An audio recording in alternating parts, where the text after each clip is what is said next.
Bonjour, bienvenue sur Parents heureux, enfants heureux. Avant de commencer l'interview avec Claire Perpina, ostéopathe, pensez à télécharger mon guide Un outil miracle pour des enfants et parents épanouis sur mon site Parents heureux, enfants heureux, ou en cliquant sur le bouton i en haut à droite de l'écran, en bas de la vidéo, comme vous voulez. Et voilà, je suis donc aujourd'hui avec Claire, qui est ostéopathe. Bonjour Claire. Et on va discuter des enfants, de l'intérêt d'aller voir un ostéopathe pour les enfants.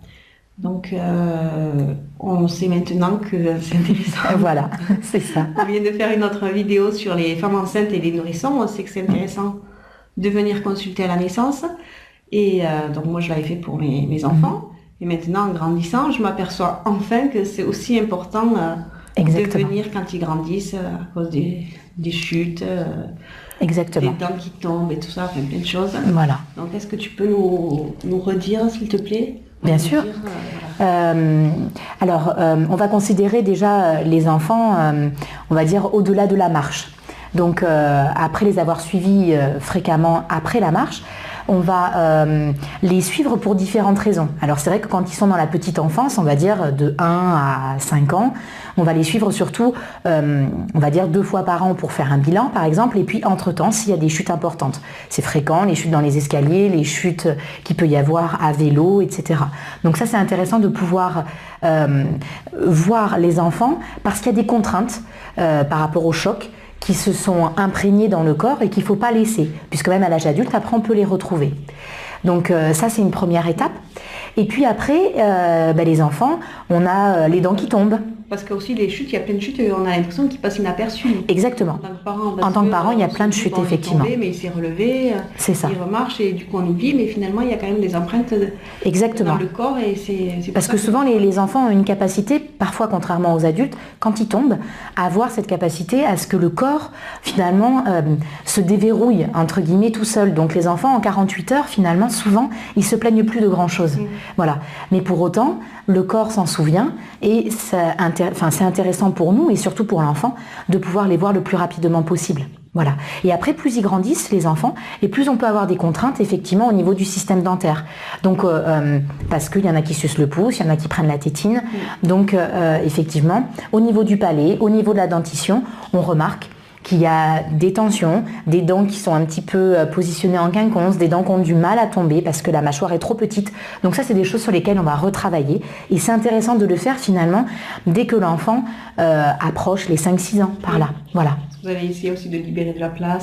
Exactement. On va essayer justement de libérer de la place pour que les dents puissent tomber correctement et en même temps pour que les nouvelles dents, les dents définitives, puissent se positionner le mieux possible. Ce qui n'exclut pas d'ailleurs qu'on puisse voir un orthodontiste. Hein. Voilà, je le précise quand même. Ça n'exclut pas, mais ça peut aussi aider pour l'orthodontie. Exactement. Souvent, on voit l'apport avec l'orthodontie. C'est les enfants qu'on suit en même temps que l'appareillage dentaire. Je le vois souvent, l'apport est beaucoup plus bénéfique et parfois le temps finalement de traitement orthodontie peut être limité. Voilà. Ok. Quoi d'autre à dire sur les enfants? Alors après, c'est les débuts de croissance. Ah oui. Voilà. Donc en dehors de ce système dentaire, on a les débuts de croissance, alors qui sont assez variés en fonction d'un petit garçon ou d'une petite fille. C'est vrai que les petits garçons, parfois, on a des pics de croissance, mais ça s'étale un petit peu, puis ça revient plus vers l'adolescence. Les petites filles, souvent, déjà CM1, CM2, 6e, là, ça... avant l'arrivée des règles, souvent, il y a beaucoup il y a un pic de croissance qui se fait qui est assez important. Donc là, à ce moment-là, c'est effectivement intéressant de le revoir. Parce qu'il ne faut pas oublier on va dire que tout s'étire un petit peu au niveau du dos, par exemple, déjà au niveau vertébral. Et là, c'est intéressant de pouvoir le retravailler parce que souvent, on retrouve des tensions sur certains étages au niveau du dos, au niveau des dorsales, au niveau des cervicales, au niveau des lombaires. Voilà. Et puis souvent, il peut y avoir aussi accompagné, quand on approche de la puberté, des troubles du sommeil avec des difficultés d'endormissement qui sont souvent justement dues à ces tensions un petit peu corporelles, des tensions crâniennes. On revient beaucoup sur le travail crânien chez les enfants, chez les adolescents. Des tensions qu'on pouvait ne pas avoir avant et qui viennent à partir de... Voilà, effectivement. Ou en tous les cas, et c'est vrai que justement, d'où l'apport de voir les enfants petits. Parce que parfois, il y a des tensions crâniennes qui sont dès la naissance, dès la vie intra-utérine, Et si on ne traite pas régulièrement les enfants, on les retrouve effectivement à la petite enfance, à l'enfance, à l'adolescence. Oui, donc c'est du préventif.